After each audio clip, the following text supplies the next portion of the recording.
औज़ु बिल्लाहि मिनश शैतानिर रजीम, बिस्मिल्लाहिर्रहमानिर्रहीम। प्यारे बच्चों, आज हमारा फिजिक्स का चौथा लेक्चर है। पहले थोड़ा सा रिवीजन करेंगे पिछले लेक्चर्स के, उसके बाद इंशाल्लाह आज हम सिर्फ बेसिक डेफिनेशंस करेंगे, जो कि हमारे पहले चैप्टर को पढ़ने के लिए हमारे लिए बहुत ही ज़्यादा हेल्पफुल साबित होंगी। So first of all review of the previous lectures and then we will start the work.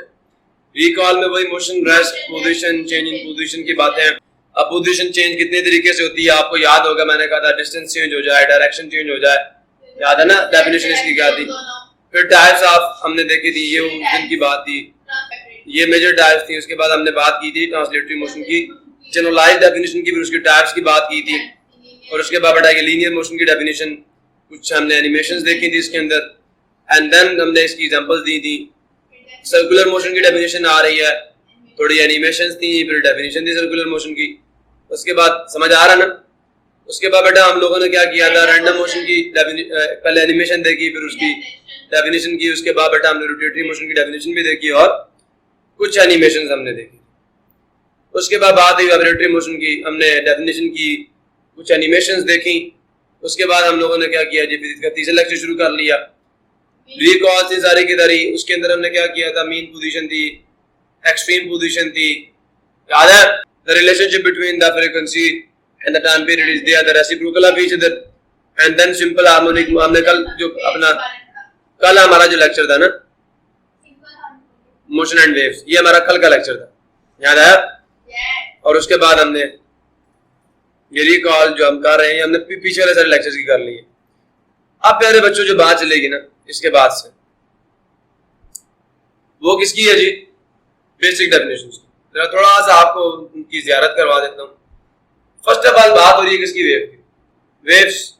तो कल मैंने एक बड़ी हल्की सी डेफिनेशन आपको दी थी, तो ये आज प्रॉपर वे में हमने डेफिनेशन लिखी हुई है। क्या डेफिनेशन है जी इसकी? मैंने कल कहा था मूविंग डिस्टर्बेंस, भाई एनर्जी को ट्रांसफर करना है तो डिस्टर्बेंस को मूव भी तो करना होगा ना। सो ये मूविंग डिस्टर्बेंस मैंने कहा था, चाहे वो किसी मीडियम हो, चाहे वो किसी फील्ड में हो, चाहे वो नंबर ऑफ एलिमेंट्री पार्टिकल्स के अंदर हो। अर्थ पे आते हैं नहीं आते, जलजले आते हैं नहीं आते, तो वो पार्टिकल्स के अंदर डिस्टर्बेंस, मीडियम में डिस्टर्बेंस। लाइट वेव्स है, इलेक्ट्रिक और मैग्नेटिक फील्ड्स की डिस्टर्बेंसेस एनर्जी को ट्रांसफर करती है from one place to another place. Clear है? इसी तरह एटम के एलिमेंट्री पार्टिकल्स के अंदर डिस्टर्बेंस आ जाए, ये तो नहीं कहूंगा वेव है, लेकिन चार्ज बन जाता है लाजमी। डिस्टर्बेंस है, डिस्टर्बेंस है मतलब इक्विलिब्रियम डिस्टर्ब होगा। तो एक ऐसी डिस्टर्बेंस जो एनर्जी को ट्रांसफर करे from one place to another place, that is the wave. फिर बेटा वो बंदा आपसे ये पूछ सकता है, और ये जो बात मैं कह रहा हूं मैकेनिकल वेव्स को प्रोड्यूस करना चाहें आप लोग, क्या कि एक बंदा चाहता है मैं वेव प्रोड्यूस करूं, मैं वेव पैदा करना चाहता हूं, तो how to produce the wave, how to produce the wave, what is the method to produce the wave, production of wave की क्या रिक्वायरमेंट्स हैं। तो ये बेटा कंडीशंस या requirements for the production of mechanical waves लिखी हैं।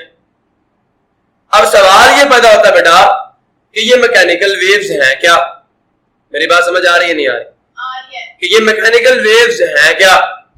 तो बेटा याद रखना, वो waves, those waves which require medium for their propagation, for their movement, they are called mechanical waves. छोटी सी मिसाल है, अभी आप मुझे बता सकते हैं कोई मैकेनिकल वेव की एग्जांपल? यस, आप बच्चों तक मेरी आवाज पहुंच रही है ना? This is what, these are the mechanical waves. Mechanical waves है, समझ आ रही है बेटा कि जो हमारी साउंड है ये मैकेनिकल वेव्स है। अगर मीडियम जो कि हवा है, अगर हम इसको दरमियान से रिमूव कर दें तो मेरी आवाज आप तक नहीं पहुंचेगी। इसकी एक छोटी सी आपको मजेदार किस्म की एक एप्लीकेशन भी बता रहा हूं, मतलब एक नेचुरल फैक्ट है। आपको पता है सूरज पर फ्यूजन रिएक्शंस हो रहे हैं, फ्यूजन रिएक्शंस। एक एटॉमिक बम में फिशन होता है ना, और फ्यूजन के जो दौरान बहुत बड़े बड़े धमाके होते हैं, बहुत बड़े बड़े धमाके।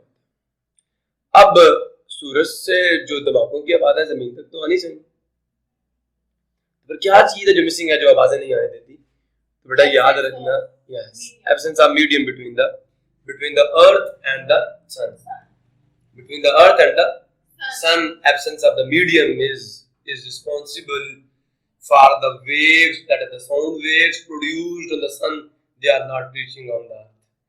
क्लियर हुआ बेटा? ही नहीं हुआ? किसी बच्चे को प्रॉब्लम है?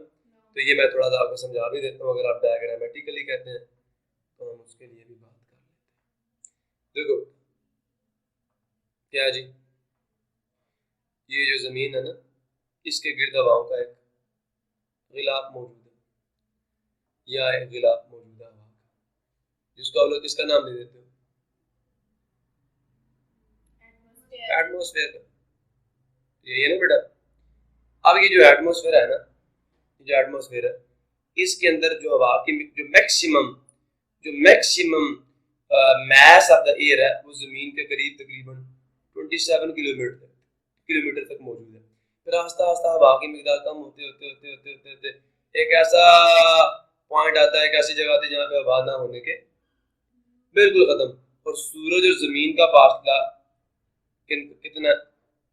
करोड़ों मील्स का, अरबों मील। समझ आ नहीं यार? अब ये जो करोड़ों मील का फासला है, दरमियान में तो मीडियम ही नहीं। जब मीडियम नहीं है, और आपकी साउंड वेव्स मैकेनिकल वेव्स हैं, उनको मीडियम चाहिए। जब ये मीडियम नहीं है, सो देयरफॉर जो साउंड वेव्स हैं वो जमीन तक नहीं पहुंचती, और इस वजह से हम सेव हैं। वरना तो हम सूरज से आने वाले धमाकों की आवाजें सुन के मारे जाते। समझ आया नहीं यार? सो ये बेटा पहली condition for the mechanical waves की प्रोडक्शन के लिए जो पहली कंडीशन है वो ये है कि आपका वाइब्रेटर होना चाहिए, सोर्स ऑफ डिस्टरबेंस होना चाहिए। अब इसका क्या मतलब? आप लोगों ने रिपल्स पैदा होती हुई देखी होंगी, देखी है नहीं देखी? थोड़ा सा मैं आपको एक एनिमेशन दिखा देता हूँ। ये एक एक्सपेरिमेंट था।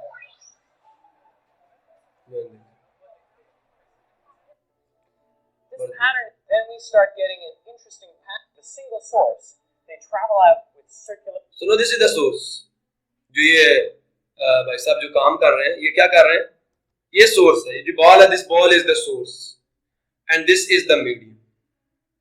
When ये पैदा हो रही है, the disturbance कौन क्रिएट कर रहा है? These are the sources, these are the vibrators. So ये जो vibrators हैं, समझ आया नहीं है? अब वाइब्रेटर्स ने डिस्टरबेंसेस क्रिएट किए, वेव्स बन रही हैं। Know the energy is being transferred from one place. Clear हुआ नहीं? किसी बच्चे को प्रॉब्लम हो बेटा, यू कैन आस्क। क्लियर है? तो ये बेटा आपको थोड़ा सा मैंने दिखाया कि जो पहले प्रैक्टिकल डेमोंस्ट्रेशन जरा बच्चों आपको अच्छे तरीके से समझ आ जाती है। तो ये बेटा पहली कंडीशन थी for the production of mechanical wave. जो पहली कंडीशन है वो ये है कि सोर्स ऑफ डिस्टरबेंस होना चाहिए, और दूसरा बेटा मीडियम होना चाहिए। तो then you have fulfilled the conditions for the creation of mechanical waves. Problem is zero. Now we will talk about the medium. What is the definition of medium? What is meant by the medium? बड़ा इंशाल्लाह कल मैं different angle से medium के बारे में बात करूंगा।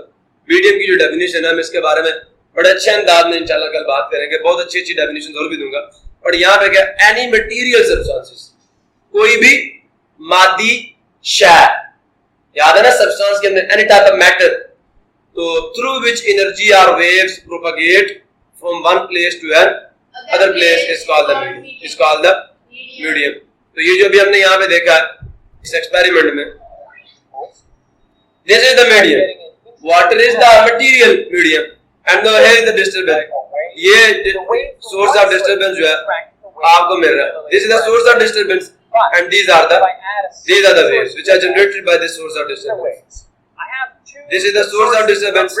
So after the vibration of this source of disturbance, the waves are being created on the surface of water. Water is the medium and this is the source of disturbance. Clear or not clear? Any problem? So a source of disturbance because of which the energy of the waves are being transferred from one place to another place, that is the medium, and this is the definition of with respect to the physical point of view. Now, अब यहाँ मैंने physical states of medium की बात की थी, तो बेटा अभी जो हम अपनी इस वीडियो में physical medium देख रहे थे, that was the liquid. ये क्या था बेटा? liquid था। अभी हमारे ये this is the liquid medium. But जो बेटा हम एक दूसरे से बात कर रहे हैं और हमारी आवाज उस मीडियम से गुजरकर एक दूसरे के कानों तक पहुंचती है। तो बेटा ये मीडियम क्या है? ये एयर है। कभी कभी आपका मीडियम सॉलिड भी हो सकता है, कभी कभी आपका मीडियम। सो बेटा बात याद रखिएगा कि मीडियम जो है, मीडियम जिसकी हम बात कर रहे हैं कि मीडियम जो है, it may be in the liquid state, it may be in the gaseous state, it may be in the solid state. Problem बेटा किसी क्लियर है? So there are 3 physical states of medium and हम इन तमाम की definition बड़े अच्छे तरीके से 9th क्लास की बेसिक्स में कर चुके हैं। You want I can repeat what is solid state, what is liquid state, what is gaseous state, और हमने इसकी एग्जांपल्स भी देखी हैं। क्लियर है? अब वेव मोशन क्या है? क्या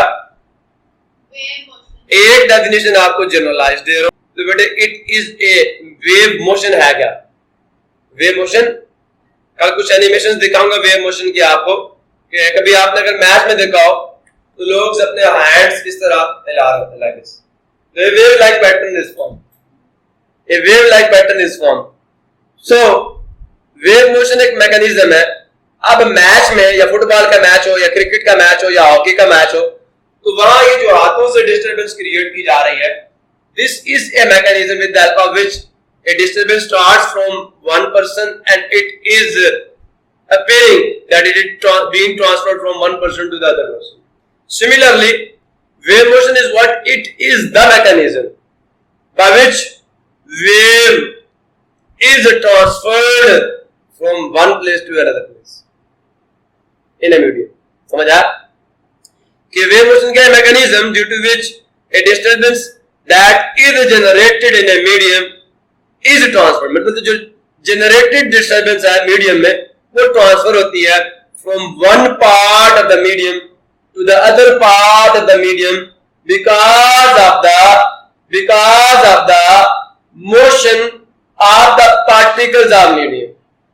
अगर मैच के अंदर हाथों को हिलाने की बात हो रही है, तो पार्टिकल्स का काम वो लोग कर रहे हैं जो अपने हाथों को हिला रहे हैं, वो डिस्टर्बेंस ट्रांसफर हो रही है।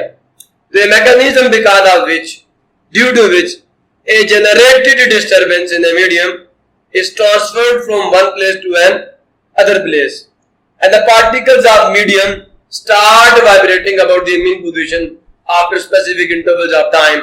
मतलब उनकी वाइब्रेशन से ये डिस्टर्बेंस जो है वो ट्रांसफर होगी from one place to another place. Problem. The proper definition which are in your book, I will give you. मैं दूंगा वो डेफिनेशंस आपको जो कि आपकी बुक पे मौजूद है, बट थोड़ा सा आपको समझाने के लिए प्रैक्टिकल लाइफ एग्जांपल उठाएंगे ताकि first of all mind open हो। फिर जो स्पेसिफिक चीजें बेटा आपको आपके पेपर के लिहाज से बच्चे ये कहते हैं सर पेपर में तो टीचर को वही चाहिए जो बुक वाली है, so we will follow the book, इंशाल्लाह बुक को फॉलो करेंगे, बट थोड़ा सा बुक से बाहर निकल के भी ना डिस्कशन होनी चाहिए। तो ये एक मैकेनिज्म है, सादा सी बात है। अब इस मैकेनिज्म में क्या होता है, वो डिस्टर्बेंस जो आपने मीडियम में जनरेट कर दी, पार्टिकल्स ऑफ मीडियम जो है वो क्या करेंगे, मूव करेंगे और डिस्टर्बेंस को एक जगह से दूसरी जगह ट्रांसफर कर देंगे। Again I will show you N animation, A movie, A video कि मैंने सुबह देखी, मुझे बड़ी पसंद आई, बहुत अच्छा काम किया किसी ने इसके ऊपर।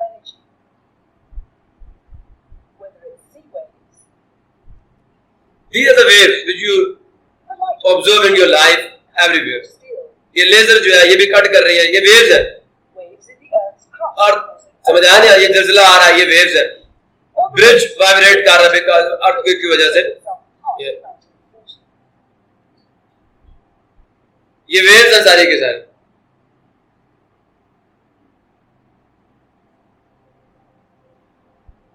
मेरे बच्चों बात क्लियर हो रही है ये नहीं? उसके बाद these are the waves which are generated in the ripple time.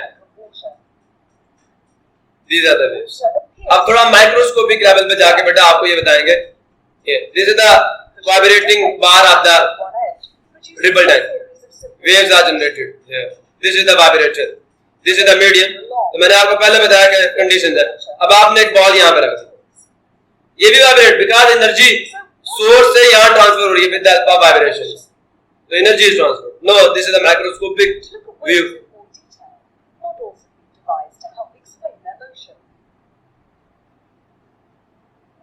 So these are the waves. अब ये बेटा माइक्रोस्कोपिक लेवल, moves up.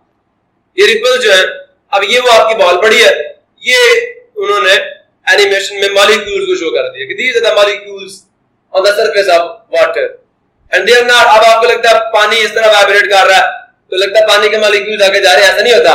पानी के मॉलिक्यूल्स देखिए अपनी ही जगह वाइब्रेट कर रहे हैं, अपनी जगह ऊपर नीचे। बाल देखो आगे जा नहीं जा रही ना, तो बाल का आगे ना ज्यादा बता रहा कि मॉलिक्यूल्स अपनी जगह पे ऊपर नीचे वाइब्रेट कर रहे हैं।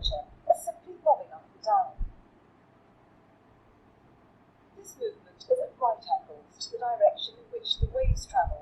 So this is the mechanism.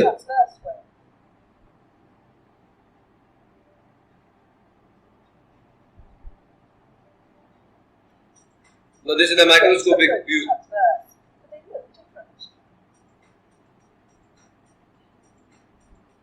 The difference is See the here. distance from one loop to the next. ये वो बहुत है जो आपने रखी हुई है। It's called the wavelength. It is measured in. अब बेटा ये जो ऊपर वाले पॉइंट्स हम देखेंगे इनको क्रस्ट कहते हैं। तो ये जो दो हम्प्स के दरमियान में या क्रस्ट के दरमियान में जो डिस्टेंस है, this is called the one wavelength. Know the definition of frequency कि ये पॉइंट है, इससे 1 सेकंड में कितनी वेव्स पास हो रही है। तो टोटल अब ये फ्रीक्वेंसी उन्होंने बढ़ा दी है, पहले कम वेव्स पास हो रही थी, अब ज्यादा वेव्स पास हो रही है। क्लियर है बेटा? Now the frequency is increased.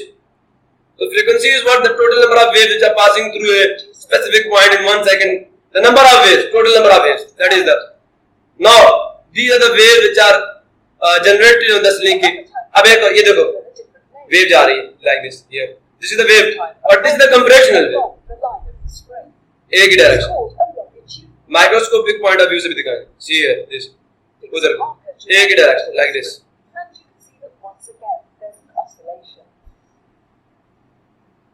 देखो बेटा, पहले ये दबता फिर खुल जाता है, दबता फिर खुल जाता है, डायरेक्शन एक ही है।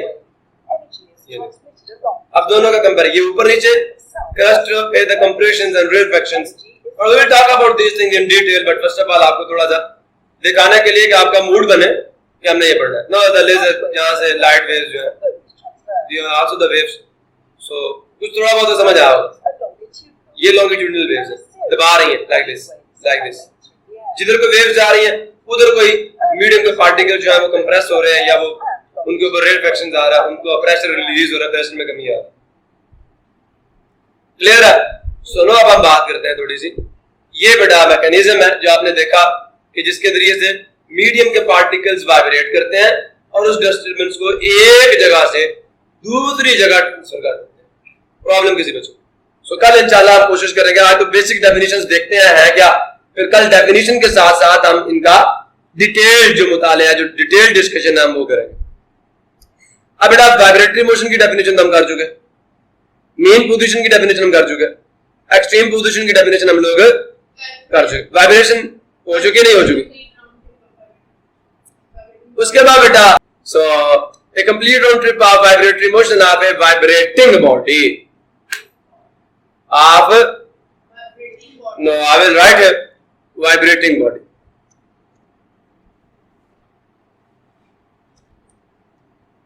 is called one vibration, is called one vibration। any confusion किसी को? फिर मेरा टाइम पीरियड है, फ्रीक्वेंसी है, एम्पलीट्यूड। कल मैंने एम्पलीट्यूड आपको नहीं बताया, याद है या नहीं याद? कल हमने एम्पलीट्यूड की बात नहीं की, अभी हम बात कर लेते हैं एम्पलीट्यूड।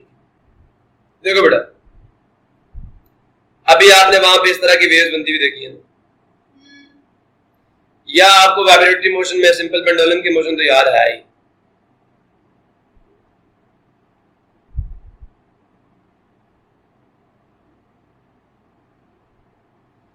तो बेटा मेन पोजीशन से चाहे इस साइड पे ले लो चाहे इस साइड पे, ये जो मैक्सिमम डिस्टेंस है वाइब्रेटिंग बॉडी का,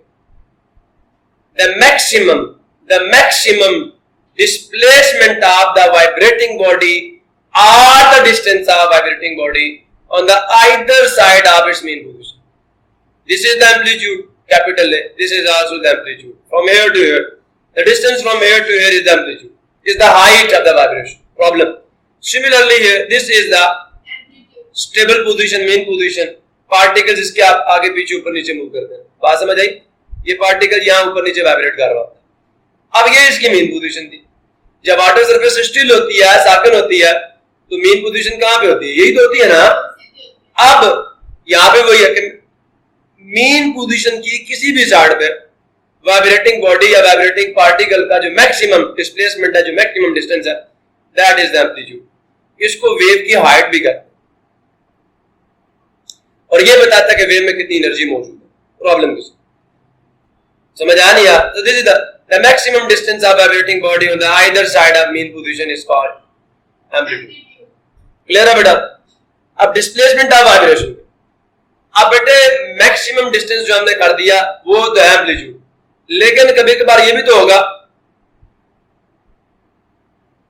कि बॉडी यहां पे हो। अब इसको क्या करेंगे? तो at any instant of time vibrating body का मीन पोजीशन से कितना डिस्टेंस है, किसी भी लम्हे, ये उसका डिस्प्लेसमेंट। आप समझ आया कि द मिनिमम डिस्टेंस क्या of vibrating body on the either side of mean position. You can see here, ये एक्सट्रीम पोजीशन है, ये बॉडी यहां पे भी हो सकती है, यहां पे भी। तो मीन पोजीशन से जो मिनिमम डिस्टेंस है किसी भी लम्हे बॉडी, किसी भी लम्हे, ठीक है बेटा, that is the displacement of vibration. Clear? किसी को प्रॉब्लम हो? अब यहां से ये वाला डिस्टेंस देखो, कर्व्ड और ये स्ट्रेट लाइन हो, ये minimum direct displacement of vibration. Problem किसी? उसके बाद बेटा बात हो रही है किसकी? सिंपल हार्मोनिक मोशन की। जो कल चैप्टर था, जो चैप्टर की क्या कहते हैं उसको, हेडिंग थी, चैप्टर का नाम था, वे मैंने कल थोड़ी सी समझाने की कोशिश की। आज थोड़ा सा आपको एनिमेशंस दिखा दी ताकि आपके अंदर मजीद जज्बा बढ़े पढ़ने का, जोश पैदा हो कि हाँ वाकई इस तरह की चीजें हैं और हम पढ़ेंगे मजे से। थोड़ा मोटिवेशन को आप करने के लिए, आपको मोटिवेट करने के लिए आज चौथे लेक्चर में भी मैं सिर्फ आपको चीजें दिखा रहा हूँ, क्या मोटिवेट हो, आपको बातें समझ आए, आपको कुछ बेसिक्स बन जाए। तो डिस्प्लेसमेंट ऑफ वाइब्रेशन क्या हमने कर लिया? Simple harmonic motion. बेटा कल भी कहा था ये वाइब्रेटरी मोशन, क्या? So that type of vibratory motion in which the acceleration of a vibrating body is directly proportional to the displacement of body from its mean position. थोड़ा सा आज बात करता हूं, बाकी इंशाल्लाह डिटेल में जब टॉपिक आएगा तो इस पे बात करेंगे। देखिए प्यारे बच्चों, कोई बच्चा रिपीट कर दे डेफिनेशन को, मीन पोजीशन और एक्सट्रीम पोजीशन। और आपको यह भी याद होना चाहिए कि according to Newton second law, जो फोर्स होती है वो एक्सेलरेशन के क्या, फोर्स ज्यादा होगी तो एक्सेलरेशन भी क्या होगा। अब बेटा आपको पता है यहां पे फोर्स क्या होती है? मैक्सिमम। तो वाइब्रेटिंग बॉडी का अपनी मीन पोजीशन से जो डिस्टेंस होता है वो क्या होता है? मैक्सिमम होता है ना। तो मीन पोजीशन से जो डिस्टेंस मैक्सिमम है तो फोर्स भी मैक्सिमम है। जब फोर्स मैक्सिमम है तो एक्सेलरेशन भी मैक्सिमम है। अब इधर आओ, that type of vibratory motion in which the acceleration of vibrating body, क्या चीज? एक्सेलरेशन। बॉडी का जो एक्सेलरेशन है, जो उसपे फोर्स का इफेक्ट है, वो directly proportional to the displacement of body from the mean position. आप जरा यहां देखिए, तो जब मीन पोजीशन से डिस्प्लेसमेंट ज्यादा है, डिस्टेंस क्या है, इसको मैं x कह देता हूं, जब ये ज्यादा है, ये मैक्सिमम, तो एक्सेलरेशन भी क्या है? Maximum. This mean acceleration is directly proportional to the distance, the displacement from the mean position. पहली बात वही हुई। दूसरी बात, ये वाइब्रेटरी मोशन ही है। दूसरी बात, और जो एक्सेलरेशन की डायरेक्शन है, the acceleration of body is always directed towards the mean position. अब इसकी बात करते हैं, देखिए बेटा, जब बॉडी यहां पे होती है, यहां, सुनिएगा गौर से, सुनिएगा गौर से। आपको याद होगा मैंने 9th क्लास में बेटा आपको बताया था कि अगर बॉडी इस डायरेक्शन में मूव कर रही है और आप उसी डायरेक्शन में फोर्स लगा दें तो बॉडी की वेलोसिटी इंक्रीज कर जाएगी। ऐसा है या नहीं है? ऐसे एक्सेलरेशन को कहते हैं पॉजिटिव एक्सेलरेशन। समझ आया या नहीं आया? अगर बॉडी की वेलोसिटी बढ़ रही हो, अगर बॉडी की वेलोसिटी बढ़ रही हो तो एक्सेलरेशन और वेलोसिटी दोनों एक डायरेक्शन में होते हैं। ऐसा ही है ये नहीं। अब जब बॉडी यहां से इधर को आती है, इधर, तो बॉडी का एक्सेलरेशन क्या होता है? बढ़ता है। बॉडी की मोशन भी किधर को होती है? इधर को। समझ आया नहीं यार? जो फोर्स है वो मोशन की डायरेक्शन में है। एक्सेलरेशन इंक्रीज होते होते यहां तक जाके फोर्स जीरो, तो एक्सेलरेशन भी क्या होगा? Zero, according to this law. समझ आया नहीं यार? मेन पोजीशन पे जो सम ऑफ फोर्सेस है वो क्या होता है? जीरो होता है। याद आया बेटा? यहां पे एक्सेलरेशन जीरो हुआ। अब जरा गौर कीजिएगा, जब बॉडी यहां से इधर को जाना शुरू करती है, इधर, तो वेलोसिटी डिक्रीज करती है, इंक्रीज करती है। यहां जाके बॉडी रुक जाती है। आपने चेक किया होगा, जब फ्रीली फॉलिंग बॉडी ऊपर से नीचे आती है, बॉडी की वेलोसिटी इंक्रीज होती है, जी पॉजिटिव लेते हैं, वेलोसिटी बढ़ाता है। जब हम नीचे से ऊपर फेंकते हैं तो एक्सेलरेशन मोशन के अपोजिट होता है, जी हमेशा नीचे होता है, वेलोसिटी डिक्रीज करती है, जी नेगेटिव होता है। अब जरा गौर करो, वेलोसिटी की डायरेक्शन इधर है, मोशन की डायरेक्शन इधर है, लेकिन वेलोसिटी डिक्रीज कर रही है। एक्सेलरेशन फिर किधर को? मेन पोजीशन की तरफ। जब बॉडी इधर आ रही थी, बॉडी की वेलोसिटी बेटा इनहांस हो रही, इंक्रीज हो रही थी। दिस मीन जब body from extreme position towards the main position move कर रही, याद आया? तो तब भी acceleration towards the main position था। जब बॉडी मीन से एक्सट्रीम जा रही है, वेलोसिटी डिक्रीज कर रही है, इसका मतलब again the acceleration is towards the main position. अब जब बॉडी फिर एक्सट्रीम से मीन जाएगी, वेलोसिटी फिर बढ़ेगी, this mean again the acceleration is towards the main position. जब बॉडी मीन से दोबारा एक्सट्रीम की तरफ जाएगी, वेलोसिटी डिक्रीज होगी, इसका मतलब एक्सेलरेशन नेगेटिव है, again towards the main position. Problem किसी नहीं समझ आया? मैं दोबारा बताता हूं। देखो, मैंने पहले कहा अगर वेलोसिटी बढ़ रही हो, अगर वेलोसिटी बढ़ रही हो तो वेलोसिटी की डायरेक्शन और एक्सेलरेशन की डायरेक्शन क्या होती है? एक्सेलरेशन पॉजिटिव होता है। वो एक्सेलरेशन जो वेलोसिटी की सिंक में होगा वो क्या होता है? उससे वेलोसिटी बढ़ेगी। अब जब यहां से यहां बॉडी जाती है, वेलोसिटी बढ़ती है, कम होती है? Body is going from main position towards the extreme, यहां जा रहा है, वेलोसिटी झूला कभी लिया? झूला जब एक्सट्रीम पोजीशन से मीन आ रहा है, उसकी वेलोसिटी बढ़ती है, कम होती है? झूले की रफ्तार बढ़ती है, कम होती है? कम होती है। हाँ जी बेटा, देखो झूला यहाँ पे रुका हुआ होता है, मैं बताता हूँ। चलो, यहाँ पे झूले की वेलोसिटी जीरो होती है ये नहीं? यहाँ पे झूले की वेलोसिटी पकड़ के रखा होता है ना आपने, तो झूला रुक जाता है, यहाँ पे रुकता नहीं, रुकता, रुक जाता है ना। फिर यहां से वो चलना शुरू करता है इस डायरेक्शन में, इधर। तो वेलोसिटी 0 से 1, 1 से 2, 2 से 3 होती है, नहीं होती? बात समझ आई? वेलोसिटी बढ़ती है, कम होती है? बढ़ती है ना। तो यहां से यहां बेटा वेलोसिटी बढ़ रही है, यहां से यहां क्या हो रही है बेटा? वेलोसिटी बढ़ते बढ़ते यहां जाके जितनी बढ़नी होती है बढ़ जाती है। जैसे वो इससे आगे जाएगा, वेलोसिटी कम होते होते होते होते होते होते होते होते होते यहां जाके जीरो, मतलब वेलोसिटी कम हुई है ना यहां से आगे। तो बेटा आपको पता है जब वेलोसिटी डिक्रीज करती है, decreasing velocity means what? Acceleration is negative. इसका मतलब अगर वेलोसिटी इधर को तो एक्सेलरेशन किधर को होगा? इधर। अब बॉडी की वेलोसिटी इधर को दी तो एक्सेलरेशन किधर को होगा? डायरेक्शन फिर किधर है? मीन पोजीशन की तरफ। आप समझ आए कि जब मीन से बॉडी एक्सट्रीम जा रही है, मैं दोबारा यहां बना देता हूं, जब बॉडी एक्सट्रीम पोजीशन से टुवर्ड्स द मीन पोजीशन जा रही है तो बेटा वेलोसिटी बढ़ती है, एक्सेलरेशन पॉजिटिव होता है। जब वो मीन से एक्सट्रीम जाती है तो वेलोसिटी कम होती है, एक्सेलरेशन नेगेटिव है। मीन से एक्सट्रीम जाएगी, ए नेगेटिव है। अब मीन से एक्सट्रीम जाने का मतलब यहां से वहां जाना, एक्सेलरेशन फिर किधर को? मीन को। अगर यहां जाते वेलोसिटी नेगेटिव डिक्रीज हो रही है, तो एक्सेलरेशन नेगेटिव होने का मतलब ये कि मोशन तो मीन से एक्सट्रीम है, लेकिन एक्सेलरेशन एक्सट्रीम से किधर होगा? समझ आया? जब एक्सट्रीम से मीन जा रही है बॉडी, वेलोसिटी बढ़ रही है, तो एक्सेलरेशन पॉजिटिव है, इसका मतलब वो भी एक्सट्रीम से मीन ही होगा। मतलब एक्सेलरेशन की डायरेक्शन हमेशा टुवर्ड्स द मीन पोजीशन। आप बस समझ आई नहीं आई? एक तो एक्सेलरेशन के मैग्नीट्यूड की बात हो रही है, दूसरा डायरेक्शन की बात हो रही है। अब जरा देखो ये वाइब्रेटरी मोशन को अब जरा क्वांटिटेटिवली उन्होंने डिस्क्राइब किया कि that type of vibratory motion in which acceleration of vibrating body is directly proportional. Distance ज्यादा होगा तो फोर्स भी क्या होगी? ज्यादा, मतलब एक्सेलरेशन ज्यादा होगा। तो ये वो कह रहे हैं कि वो वाइब्रेटरी मोशन जिसमें बॉडी का जो एक्सेलरेशन है वो डायरेक्टली प्रोपोर्शनल हो जाएगा किसके? बॉडी के डिस्टेंस के फ्रॉम द मीन पोजीशन।